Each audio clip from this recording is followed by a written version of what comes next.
Olá, seja muito bem-vindo a mais um encontro nos Caminhos do Direito. E aí, você já achou o seu caminho? Aqui nesse canal tem vários vídeos que você pode se abastecer de histórias que deram certo e de algumas que, apesar de alguns caminhos que não deram certo, elas foram se encontrando ao longo da sua trajetória profissional. E hoje eu vou conversar com o Felipe. Ele é graduado aqui pela Universidade de São Paulo, pela USP, pelo Largo de São Francisco, fez o mestrado na Universidade da Geórgia, nos Estados Unidos. Atualmente ele é doutorando em processo civil, também aqui pela Universidade de São Paulo, pelo Largo de São Francisco, que aliás eu queria agradecer muito à secretaria e à coordenação por disponibilizar esse local para a gente aqui para gravar, a Sala São Leopoldo aqui no Largo de São Francisco. E é isso, seja muito bem-vindo, Felipe, aqui ao nosso canal. Obrigado, Fernando. Enfim, já vamos começar direto na pergunta, né? Acho que para quem está acompanhando todos os vídeos acaba ficando redundante a gente perguntar como que foi, né? Então, já passo a palavra para ti, para você começar já falando como que foi o seu ingresso no curso de Direito e se você já tinha essa predisposição às matérias de humanas e não de exatas e biológicas, que é o mais clássico aí. Perfeito. Na verdade, Fernando, a gente ingressa no Brasil na faculdade muito cedo. Então, é muito comum que quando a gente faça essa opção pelo curso na faculdade, a gente ainda tenha dúvidas e a gente ainda vá se descobrir durante o curso, né? No meu caso, eu dei sorte. Eu gostava muito da área de humanas, de fato, muito da área de geografia, história, discussões políticas, e acabei encaminhando-me para o direito. E foi uma grata surpresa na faculdade de Direito eu realmente ter me encontrado e ter curtido muito o curso aqui na Faculdade do Largo de São Francisco, principalmente por esse viés muito humanista, né, muito ampliado de filosofia, sociologia que existe aqui no Largo de São Francisco. Então, eu me considero realizado. Eu acho que a minha escolha pelo direito foi uma escolha que, como ocorre com muitos, né, de novo, porque ingressamos na faculdade muito cedo, é uma escolha que sempre traz o risco de, ao final, você verificar que não era aquele o caminho desejado e que se amoldava às suas características, à sua personalidade, mas no meu caso deu certo. Então, no meu caso, eu sou uma história feliz de contato com o direito e de encontro com o direito. Você dentro de um curso tão tradicional, não somente em São Paulo, claro, né, mas também em âmbito nacional e até mesmo latino-americano, né, que é a USP, um dos cursos mais emblemáticos aí, né, no mundo jurídico. Você já foi direcionando dentro do curso um viés para uma carreira pública? Como que foi essa sua trajetória? No quinto ano que você decidiu? E aí, já adiantando aqui, né, o Felipe ficou 4 anos como procurador federal, né, passou num concurso que é tido como um dos mais difíceis do país aí, desistiu de ser procurador federal e foi ser juiz de direito, que é o seu Exato. atual cargo na comarca de Curitiba, né, na famosa República de Curitiba. Então, assim, eu quero que você me conte um pouco desse viés. Eu sei que você advogou um pouquinho também ali, Exato. né, por um período curto até, mas já passando já para uma fase profissional e não acadêmica mesmo, né, da graduação ali, como que foi essa ponte de um cargo para o outro, do direcionamento? Na verdade, como eu disse, nós entramos muito cedo na faculdade. No meu caso em particular, eu não tinha ninguém na minha família que tinha feito direito. Então, tudo foi uma descoberta. No começo, eu fui mais orientado para a área privada, porque é a área de maior oportunidade para o estudante de direito. Existe um maior número de vagas de estágio e é uma área com a qual você tem uma perspectiva concreta de ter um contato muito rápido assim que se forma, diferente do concurso, que tem já essa percepção de um tempo para aprovação, um tempo até do próprio trâmite do concurso, ainda que você entre de primeira, né? No caso da iniciativa privada, é como se fosse um caminho mais comum, mais corriqueiro aí desse rio profissional que nós enfrentamos. Então eu fui para a área privada, eu fui estagiário em grandes escritórios aqui em São Paulo e num determinado momento eu verifiquei que eu precisava de algo mais, não me bastava trabalhar pela remuneração. Eu tinha que sentir que meu trabalho era um trabalho com um viés mais social, um viés de maior retribuição à sociedade por tudo aquilo que eu estava obtendo, principalmente aqui na faculdade, de forma gratuita, a partir do momento em que a São Francisco é uma faculdade pública do estado de São Paulo, né, dentro da Universidade de São Paulo, e eu tinha essa percepção de me dar mais, né, à população de um modo geral. E isso foi algo que me motivou muito lá pelo meu terceiro, quarto ano a sair da iniciativa privada e a procurar um estágio na área pública. Meu primeiro estágio foi na área pública, foi no Ministério Público de São Paulo, eu fui estagiário concursado do Ministério Público, e lá eu percebi que realmente eu me encontrei, né? A iniciativa privada, ela é fantástica, ela tem muitas coisas boas, muito atrativos, mas ela é muito permeada realmente pela ideia normal, positiva, que eu considero, né, irrepreensível, do lucro. Né? É uma atividade econômica como qualquer outra em que você almeja lucro, você almeja no final não só ajudar a pessoa, claro, o seu cliente, sem advogado não se faz justiça, eu tenho consciência absoluta disso, né? Nós precisamos realmente da advocacia. Eu, por exemplo, como juiz hoje, eu sou inerte, né? A jurisdição é por característica inerte, então eu preciso ser provocado, e a forma como essa provocação ocorre e que ela seja de forma adequada é essencial para que eu possa também dar uma decisão mais adequada ao caso, mais justa. Então não é menosprezando de forma alguma a advocacia, por quem eu tenho uma gigantesca admiração, mas ela tem sim um quê econômico normal, né? que a permeia, que nas carreiras públicas você já não tem. Nas carreiras públicas você tem efetivamente a percepção de que o seu salário ele é um salário constante, fixo, né? Você tem, pelo menos por hora, a perspectiva, né, da vitaliciedade, das garantias constitucionais, que espero eu que não sejam retiradas do Brasil nesse momento conturbado de política que a gente vive. Né? E dentre isso nós temos também a própria aposentadoria, que hoje ela é integral para uma garantia de que realmente o juiz, por exemplo, não tenha que se preocupar com esse caráter mais patrimonial, econômico, lucrativo da atividade, de forma alguma, que ele seja sempre imparcial, que ele tenha a tranquilidade de decidir contra quem quer que for, contra qual poder econômico, político for, tendo a perspectiva de que pelo menos o seu status, o seu padrão de vida lhe acompanharão até o final dessa existência, né? Então, por conta de tudo isso, eu optei pela carreira pública. Eu falei, não, eu acho que eu me sinto mais realizado, não com uma perspectiva tão econômica, mas mais com uma perspectiva social, né, da utilização do direito, da ciência jurídica. E, portanto, num primeiro momento, fui para o Ministério Público Estadual, estagiei lá, prestei concurso para o Ministério Público Estadual também, infelizmente não consegui a minha aprovação, na época era algo que eu desejava muito, né?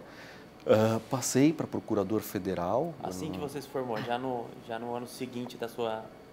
Exatamente. Na verdade, em graduação. dezembro do ano que eu me formo, né, eu presto 2 concursos públicos. Eu presto a Promotoria de Justiça do Estado de São Paulo, que estava aberta, e eu presto a Procuradoria Federal da Advocacia Geral da União. Né? A Promotoria de São Paulo, eu vou para a segunda fase, mas infelizmente na segunda fase eu reprovo, né?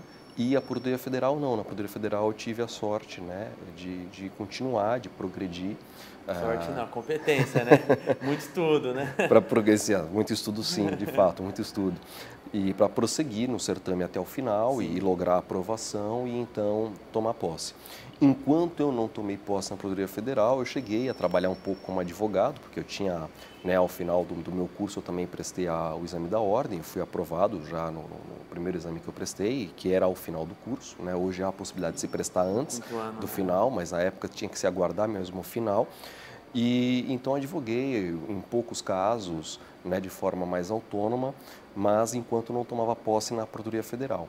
E depois, né, acabei tomando posse na Procuradoria Federal e daí ingressei na AGU e foi uma carreira, né, típica pública. Consegui ficar aqui na cidade de São Paulo, de onde eu sou natural, com a minha família, né, minha colocação me permitiu ficar aqui na capital mesmo. Então, fiquei na Procuradoria Federal. E aí, nesses 4 anos, né, eu fiz uma entrevista aqui no canal, para quem quiser conferir, é do Alexandre, né? Ele foi da engenharia para o direito, depois ele foi delegado e juiz de direito atual, né? Aqui na Grande São Paulo, em São Paulo em si aqui. E aí ele falou que tem alguns amigos dele, né, que passaram no concurso para delegado. E é um período que você estuda muito, às vezes aquele concurso está mais concorrido naquele ano, e aí você tem um desgaste emocional e físico muito grande, e aí quando você passa, você acomoda. Meio que você já, não, aqui eu vou ficar, deixa eu esperar um pouco. E nessa de esperar um pouco, de se acomodar, você não estuda para um outro que você realmente gostaria. E aí, eu sei que ficar 4 anos foi tido aí a certeza de que você não queria esse cargo para ti pelo Sim. resto da vida, né? Mas você se permitiu realmente fazer uma boa experiência de 4 anos, Sim. que é bem sólida, para você desistir, né, pedir exoneração e voltar para os bancos de cursinho, ou até mesmo, né, a gente fala aqui no bom português, sentar a bunda na cadeira de novo e estudar, porque não é fácil, ainda mais um concurso para juiz aí, que é sim um dos mais populares, né, pelo status do cargo e por uma série de coisas também, né? E como que foi esse período de desistência de um cargo, né, de pedido de exoneração e voltar a estudar e hoje como juiz de direito? Na verdade, desde o começo, o que acontece? A gente tem uma ideia de concurso público e de cargo público que nos atende melhor. Naquele momento, no começo, eu tinha a ideia do Ministério Público, até porque fiquei enviesado com a questão de estar trabalhando como estagiário no Ministério Público. Mas o que acontece com todos os concursandos, e aconteceu comigo também, é a angústia de que os concursos demoram muito para acontecer, o próprio certame em si pode levar aproximadamente 1 ano, como demoram para abrir.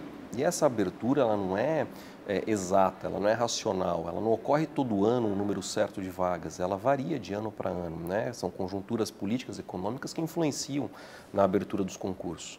Então, o que é muito comum é a gente prestar mais de um concurso, né, em mais de uma área, como no meu caso, que eu prestei o Ministério Público Estadual e a Procuradoria Federal, né? É claro que aí saber efetivamente se o concurso veste a sua personalidade, né, as suas características, é só com a prática, né? E no meu caso, com a Procuradoria Federal, eu verifiquei que, embora eu gostasse muito, tenho uma belíssima admiração pela Advocacia Geral da União, não atendia exatamente ao que eu procurava, por várias questões.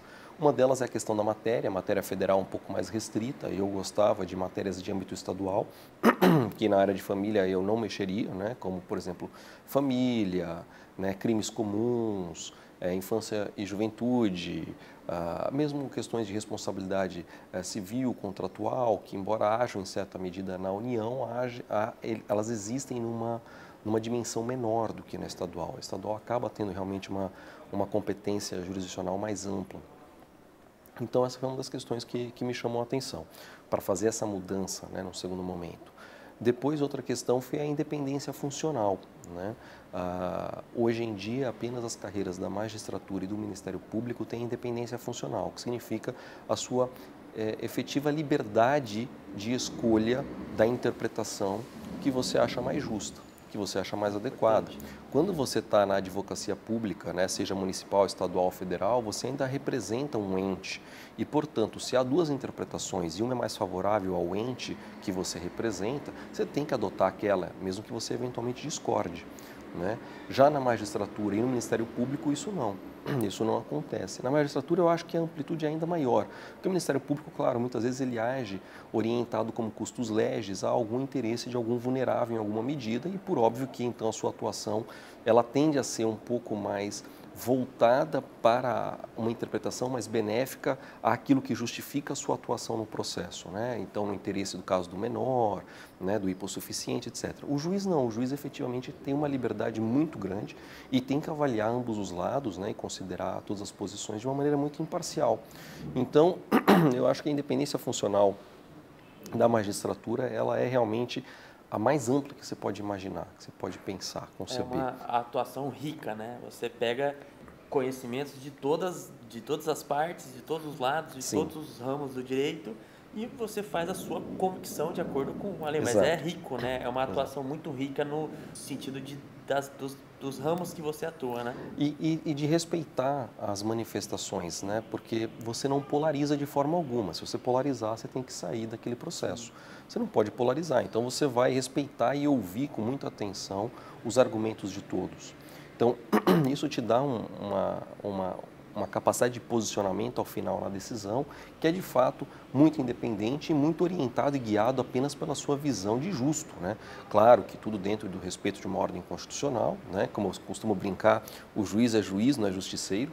Então, na verdade, o juiz ele precisa obedecer à Constituição, obedecer às leis, né? Eu não estou aqui para passar por cima das leis, nem da Constituição, nem do Congresso de um modo geral. Então, portanto, sou muito ciente dessa constrição que outros poderes exercem sobre o poder judiciário de forma saudável, no chamado checks and balances, né? Os equilíbrios de pesos e contrapesos do sistema de tripartição de poder, mas fato é que nós temos muita liberdade para, dentro de um sistema constitucional e de forma legal ainda, fazer escolhas que reflitam a nossa percepção de justo, né? E isso realmente, eu acho que a magistratura oferece como nenhum outro cargo público, né? Pelo menos não da minha vivência nesses espaços pelos quais eu passei.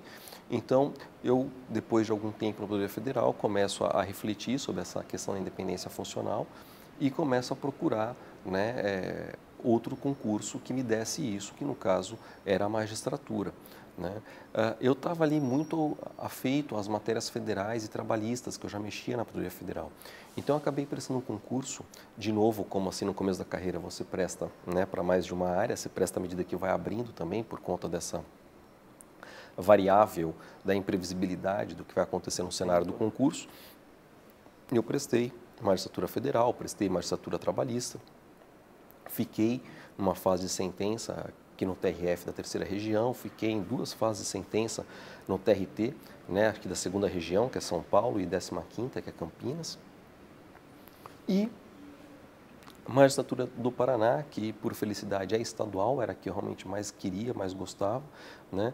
Foi aqui eu realmente consegui progredir até o final, ir até a fase oral e da fase oral lograr uma aprovação, né? E o Paraná é um estado que eu gosto muito, a minha esposa, né, tem a família vinda do estado do Paraná, então eu já tinha um pouco de percepção do que era o estado, e para mim foi uma felicidade muito grande poder, né, ter a aprovação e exercer hoje a magistratura nesse estado que eu tenho no meu coração, né, junto com o meu estado natal, mas que hoje ocupa meu coração da mesma forma, o estado paranaense. Então, e com a felicidade de hoje estar em Curitiba, na capital, uma excelente capital, uma qualidade de vida muito gostosa. A ponte para São Paulo é muito rápida, né? Muito rápida, 40 minutos de voo, voos o dia inteiro. Então, assim, é fácil, muito fácil o acesso, até porque uma grande parte da minha família continua em São Paulo, capital, né? Mas a vida do concurseiro tem essas variáveis, né? Ou seja, a gente presta concurso à medida que abre e que a gente encontra alguma afinidade. A gente vai descobrir efetivamente se é o que a gente gosta ou não, acho que só na prática mesmo, trabalhando efetivamente com a profissão, né? E não é uma ciência exata a aprovação no concurso. Às vezes o concurso que você acha mais fácil é o que você não é aprovado, e aquele que você acha mais difícil é justamente o que, por uma série de vicissitudes, você consegue a aprovação. Que foi no seu caso também, né? Que foi no meu caso. Por exemplo, a Procuradoria Federal tinha matérias federais com as quais eu não estava habituado, eu estava mesmo focado na estadual, trabalhava no Ministério Público Estadual, estagiei lá, né? E acabei não passando no concurso do Ministério Público Estadual e passei no Procurador Federal. E quando eu era Procurador Federal e tinha mais, né, mais feição aí pelas matérias federais, etc., porque eram no meu dia a dia, eu acabei passando, né, na magistratura estadual. Então, acho que eu sou a prova viva de que não existe, né, uma regra e uma ciência exata na aprovação ou não em concurso. O que existe, isso é fato, é a necessidade de muita dedicação, muito estudo, né? Ainda bem, para garantir um bom funcionamento de qualidade, né, das nossas instituições jurídicas, democrático, para nós termos instituições sólidas, para sabermos, né, ter operadores do direito que conseguem lidar com esse mundo complexo, com as grandes dificuldades e desafios que propõe a sociedade moderna e principalmente a sociedade brasileira. A gente conta aí com concursos bem difíceis, que realmente selecionam pessoas muito bem preparadas para exercer as suas atividades em quaisquer cargos públicos desses que nós mencionamos, né? Seja a Advocacia de Estado, seja o Ministério Público, seja, né, a magistratura, né, o próprio concurso para delegado, que também você mencionou, das polícias, né? É muito importante que a gente tenha realmente concursos difíceis, que a gente tenha essas carreiras valorizadas, né, que tenha reconhecido o seu valor social, que tenha reconhecido o seu prestígio, né, para que nós tenhamos sempre bons quadros, porque são eles que sustentam A né? sociedade. A sociedade, que te dão a garantia de hoje, nós estávamos conversando aqui, do repórter querer criticar A, B, C, D ou E, falar bom de A, de B, de direita, de esquerda, de qualquer que seja o lado, né? Isso tudo é possível porque existe um poder judiciário, o guardião que está ali por trás, que vai ser acionado, responder à altura, né? E determinar que seja observado, né? O direito fundamental, as garantias constitucionais. E para isso eu preciso ter bons quadros que entendam a complexidade desse mundo, né? Ao lado de, né, grandes fileiras do Ministério Público, promotores também muito bons, que têm atuado tanto na área criminal, quanto na área ambiental, quanto na área de direitos, né, coletivos de um modo geral, consumeristas, etc., né? Como nas advocacias públicas, porque afinal de contas, e eu vivenciei esse lado, né? O advogado público, ele não defende um governo, ou pelo menos não deve defender um governo, ele defende um ente público, né? Que em certa medida nada mais é do que a coletividade, né? Então, quando nós estamos falando de uma disputa da advocacia pública pela fixação de uma tese, essa tese, com certeza, ela vai repercutir na sociedade. Por quê? Porque se essa tese, por exemplo, tem um caráter econômico, nós estamos falando, às vezes, de milhões, bilhões de reais que vão ser impactados nos cofres públicos, quer se adote uma posição ou outra. Então, na verdade, é uma defesa de um interesse público também, né? O interesse público definido pelas advocacias públicas é muito importante, né? E no nosso sistema dialético, constitucional, democrático, o que acontece é isso. O juiz vai contrapor argumentos, por exemplo, se for o Estado parte da advocacia pública, né, muito sólidos, bem formados, buscando o interesse público, mas também outros argumentos de quem esteja litigando em sentido contrário, por exemplo, um particular, né, e vai fazer uma ponderação que leve em consideração tudo isso e, principalmente, a Constituição, as leis, é o que eu digo, né, nós temos que reconhecer essa constrição que o judiciário tem na Constituição e nas leis, que é importante para a democracia, e vai fazer uma aplicação que vai, né, efetivar, né, o resultado de um debate dialético, né, de posições e argumentações possíveis. Então, eu sou muito feliz com a magistratura. Pode ver que todo o discurso ele volta para uma posição do magistrado, do juiz, né, no processo, na sociedade, porque eu acho que, de fato, é uma função muito importante. Não é à toa que é um dos 3 poderes do Estado, né? E o juiz ele é considerado um agente de Estado, um agente político, e não apenas um servidor público. Ele é mais que um servidor público. E o pessoal, às vezes, distorce isso como se isso fosse alguma luta por algum título ou algum status ou, né, alguma picuinha da magistratura. Não é. É uma concretização dentro de uma ciência política, né, de uma percepção jurídica, realmente de que o juiz é quem fala o direito. E ao falar o direito, ele exerce realmente uma das 3 funções, né, preconizadas na tripartição de poder, e exerce de forma direta. Assim como o legislador faz a lei, o juiz, ao falar, né, a aplicação da lei no caso concreto, ele não é só um servidor público em função executiva, ele é um poder de Estado agindo e manifestando jurisdição.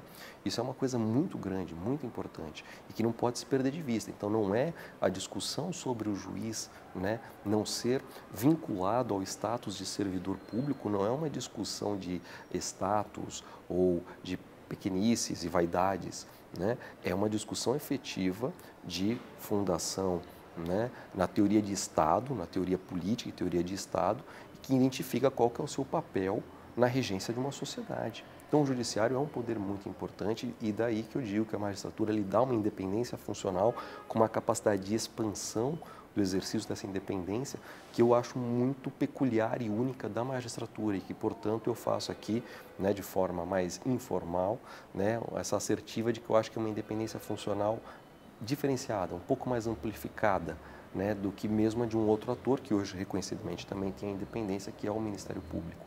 Muitas coisas que foram faladas aqui, né, que ele mencionou que foi lá, estudou de novo, né, então só para a gente concluir, você já falou que é fruto de muito estudo, muita dedicação, e aí eu queria só que você mencionasse um pouco da a sua larga experiência lá nos Estados Unidos, um mestrado de alguém que veio de uma cultura aqui brasileira. Como que foi, né? Eu sei que a gente já conversou previamente, mas eu queria ouvir de você. Como que você chegou lá e viu o ritmo de estudo dos alunos de lá e o que você poderia deixar de de conselho para quem está aqui, né? Você vivenciou o que de fato acontece no estudo jurídico americano e vivenciou um dos melhores estudos jurídicos no Brasil, né? E aí a gente começa a comparar. A gente não, né? Acho que a sociedade de uma maneira geral, principalmente nesse momento político que a gente está vivendo, se fulano ganhar, eu vou para os Estados Unidos, eu vou para não sei aonde, eu vou mudar de país. E não sabe a cultura, não sabe como que funciona lá. Então eu queria que você contasse um pouco, ainda que de maneira breve, né, como que é essa rotina do estudo lá nos Estados Unidos, nesse viés de mestrado ou até mesmo do pessoal da graduação que você teve contato ali no dia a dia, e também fazer um comparativo da ausência de dedicação dos nossos acadêmicos aqui, do primeiro ao quinto ano. Se você for comparar, um déficit muito grande de estudo, de horário, né? Então acho que é isso. Na verdade, a nossa base jurídica ela é muito distinta da base jurídica anglo-saxã, da qual os Estados Unidos, né, é originário. Nos Estados Unidos, o direito ele é visto como uma faculdade de pós-graduação. Então, o sujeito faz primeiro uma graduação, geralmente em alguma área de humanas, em alguma ciência humanas, faz história, geografia, ciências sociais, né? E essas formações primeiras da faculdade eles chamam de undergrad, e essa undergrad dura aproximadamente 3 a 4 anos, tá? Depois, no segundo momento, quem quiser fazer direito faz essa pós-graduação, que seria o direito, que é um curso que lá duram 3 anos. Né? A formação jurídica americana nesses 3 anos é de dedicação integral. Agora, o interessante é que, embora seja dedicação integral, eles têm uma carga horária de estudos, não de estudos, minto, uma carga horária de aulas muito menor que a nossa nesses 3 anos. Né? A carga horária deles de aula por dia é de aproximadamente 2 horas aulas por dia, 3 horas aulas por dia no máximo. Né? E como que então eles fazem a faculdade de Direito de forma integral? É porque eles usam um método chamado método socrático, que é um método onde os alunos eles vão para a aula já preparados com a matéria que vai ser dada naquele dia. E a matéria não é dada de forma expositiva como é no Brasil, onde você tem um professor expositor do tema. Ela já é direto, discursiva, né? Discutida, ela é discutida com os alunos. É um grupo, né? As salas são um pouco menores, sim, as salas são um pouco menores. Também, nós vamos ter aí por volta de uns 40 alunos por sala, no máximo, né? E esse grupo participa e discute. E participa e discute sendo avaliado, né? E, portanto, tem que estar preparado. Não adianta o sujeito ir lá querer embromar e enganar o professor, que vai ser pego e vai ser muito feio para ele, né? Com reflexo e repercussão na sua nota. Né? Então, eles estudam muito, muito, muito, muito. Então, mesmo com cerca de 2 a 3 horas aula por dia, né, eles passam a estudar de 8 a 10 horas por dia. 8 a 10 8 horas. a 10 horas por dia, às vezes até mais. Porque o que acontece? Eles fazem a seguinte conta, que para cada 1 hora de aula expositiva, que não é expositiva, é aula, né, argumentativa, socrática, eles precisam se preparar 3 horas, né, 3 a 4 horas. Então, se nós tivéssemos 3 horas aula por dia, eles teriam que conceber um plano de estudos, além das 3 horas, de mais 9 ou até 12 horas, né? Em bibliotecas. As bibliotecas, então, geralmente funcionam, né, 24 horas ou até altas horas da noite, 3, 4 da manhã, e os alunos realmente estudam muito, são muito dedicados, né?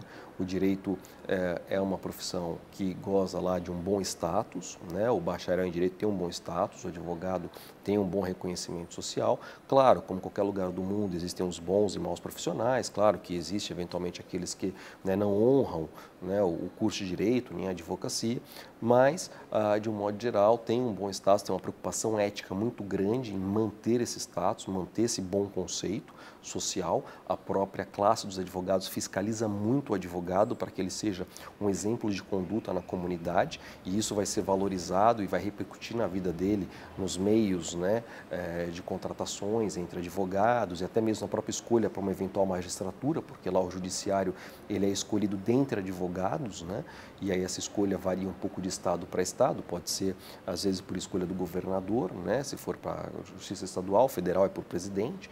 Então, né, a advocacia lá, ela tem um bom prestígio social, os advogados têm a preocupação de manter esse prestígio, né?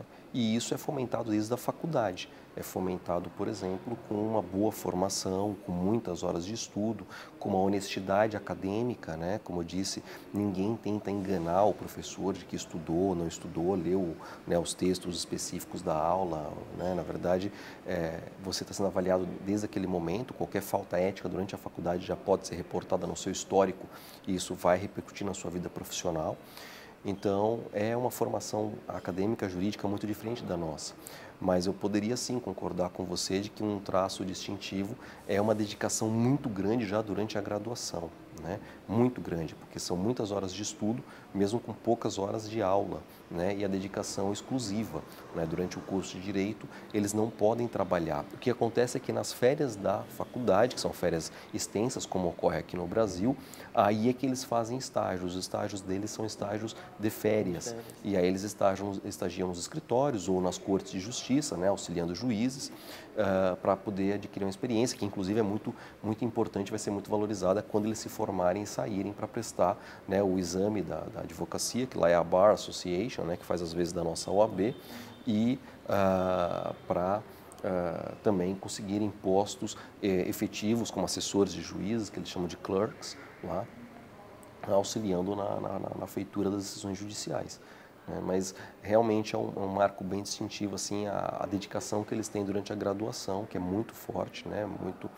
de imersão mesmo no direito, e que eu acho que nós poderíamos aproveitar, né? Mas são dois sistemas distintos, né? A questão das aulas expositivas acabam transformando a dinâmica de estudo né, em algo diferente do que realmente é lá. Aqui nós temos uma carga, por exemplo, na USP, na São Francisco, nós temos uma carga de aulas expositivas muito pesada, muito grande, né? Se nós pegássemos todas essas horas de aula expositiva que nós temos e transformássemos em socráticas, né, seria impossível, porque justamente como tem toda essa necessidade de uma forte preparação antes para a aula, né, nós não daríamos conta de nos prepararmos para tantas aulas e tantas horas, né, de aulas de debate. Então é realmente uma forma diferente de conceber o direito, né, e o estudo do direito. Poucos, né? Também se for fazer uma mudança, tem que mudar aos poucos. E lá também se justifica muito esse sistema que é common law, não tem muita codificação, né? Apesar de, nos últimos anos, virem surgindo aí com o tempo algumas leis, mas só que lá é mais um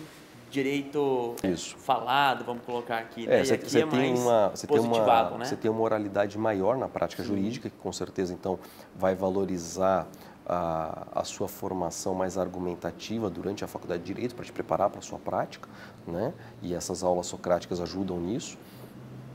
Como você tem um sistema menos dogmático, né? O nosso sistema ele é dogmático no positivismo, né? Claro que com várias relativizações que vêm sendo feitas nos últimos anos, mas ele ainda é predominantemente positivista. Então é mais fácil você ter um professor que chega em sala de aula e lhe dá a lei como ela deve ser, ou a interpretação que é tida por mais correta, porque é um sistema que lida com essa ideia de dogmas, né? Dogmas são pontos de partida inquestionáveis, né? Que no caso nosso seria a lei, e você vendo uma perspectiva histórica, iríamos até a visão de que o juiz é a boca da lei. Claro que isso hoje já não impera dessa forma, mas nós somos fruto dessa cultura, né? Então ainda temos isso de certa forma permeado no nosso dia a dia.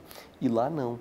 Lá, na verdade, o direito é argumentação, é muito argumentativo. Se o teu caso se encaixa no precedente A, no B, no C, o que ele tem de proximidade, o que ele tem de distanciamento. E isso vai exigir que a tua formação seja uma formação nessa linha de argumentação e não de imposição de respostas pré-codificadas, pré-constituídas pelo legislador e fixadas por uma jurisprudência, uma forma de súmula, né? Isso é muito diferente. As nossas súmulas vinculantes não são os precedentes americanos, né? Como a gente tem uma farta doutrina explicando isso hoje em dia no Brasil, né? Que no começo se pensou que era e não tem nada a ver uma coisa com a outra, né? Então, por ser um direito de prática diferente, acho que a formação jurídica acaba sendo diferente também, né? Legal, então eu acho que a gente já pode encerrar aqui. Eu acho que já deu para vocês perceberem de que tanto na vida profissional, na trajetória que o Felipe traçou aí, é uma honra ter ele aqui, né, para que vocês possam se inspirar na história do Felipe. E às vezes você está em algum concurso que você já passou e você esteja aí acomodado, às vezes você pode se motivar e buscar, né, galgar algum outro cargo, né? alçar novos voos aí. Então, só para a gente finalizar de uma maneira objetiva, eu queria que você falasse algumas palavras aí para quem está nos assistindo, seja concurseiro ou até mesmo para quem está na iniciativa privada. Eu sempre costumo brincar, né? É como se fosse um recado para você mesmo. Às vezes você está na sua indecisão lá da AGU, que você falasse, Felipe, faz isso, faz aquilo que vai dar certo. Então, a palavra é sua. Tá ok, obrigado. Na verdade, nós somos tão grandes quanto os nossos sonhos, né? Não deixem de sonhar e não deixem de correr atrás desses sonhos, né? Se o teu sonho é a carreira pública, vá atrás, se esforce, se dedique. A gente conta as vitórias, a gente não conta as derrotas. Eu tive concursos que eu reprovei, né? Aqui eu contei alguns, né? Não existe uma trajetória que seja perfeita, toda trajetória ela é feita realmente de tombos, né, ao longo do caminho, mas mais importante, para você chegar onde você quer, ela também é feita de você ter se levantado após cada tombo desse durante o caminho, né? Então, assim, corram atrás dos seus sonhos, aceitem que cair ou perder faz parte do jogo, não se esmoreçam por conta disso, não se enfraqueçam por conta disso, se fortaleçam a cada tombo, aprendam com os seus erros, né? Continuem firme e, digo mais, não existe uma fórmula secreta, uma fórmula de bolo para passar. Cada pessoa é uma pessoa. Tem pessoa que estuda mais, estuda melhor lendo. Tem pessoa que, além de ler, tem que fazer resumo. Tem pessoa que só ouvindo. Então, para essa pessoa é importantíssimo fazer um cursinho, porque ele capta por audição. Cada pessoa tem uma característica, né? Identifique a sua e se prepare de acordo. E com relação a trabalhar, né, eu digo que é possível passar em concurso trabalhando. Eu era procurador federal e consegui passar no concurso trabalhando, né? O que você precisa é disciplina. Tenha a sua carga horária reservada para estudar, e ainda que seja 2 horas por dia, ainda que seja 3 horas por dia, né, tenha aquela carga para você estudar, se programe, divida o programa, né, naquela quantidade de horas que você tem, e você vai ver que você vai render e que é possível, né? Cada um tem a sua velocidade e é possível. Não fiquem com a percepção de que somente aquele que consegue se dedicar exclusivamente para estudos é quem passa. Eu não acredito nisso. Eu conheço muita gente que passou trabalhando como eu, né? Então é possível. Só tenha uma disciplina. São 2, 3 horas por dia, 2, 3 horas por dia você estuda. Os outros você trabalha, você vai ver, vai render. Às vezes vai render mais do que aquela pessoa que só tem estudos durante o dia, porque ela começa, né, a amolecer, né? Começa a acordar e ficar o dia inteiro de pijama, né? Fica o dia inteiro em casa estudando, etc. E não necessariamente aquele estudo rende. E o teu, que às vezes é mais constrito, ele é muito denso, ele rende porque você sabe que você tem pouco tempo. Então, é possível sim. Corram atrás, né? E entreguem na mão do destino o resto, porque vocês podem fazer uma parte. Todo o processo vocês não controlam. Aí, né, chame de sorte, destino, Deus, para quem acredita, eu particularmente acredito, né? Entregue na mão destes elementos, digamos, né, as variáveis que você não controla. E aquilo que você controla, você exponencia estudando. Boa sorte! É isso, então a gente fica por aqui, espero que você tenha gostado desse vídeo. Não se esqueça de compartilhar para quem queira fazer um mestrado, um doutorado, para quem está na AGU, num curso em algum cursinho, que queira entrar em um cargo público, ou até mesmo para quem está na iniciativa privada e quer ingressar em uma carreira pública. Clique em gostei aqui embaixo, se inscreva no canal e a gente se vê na próxima. Até lá!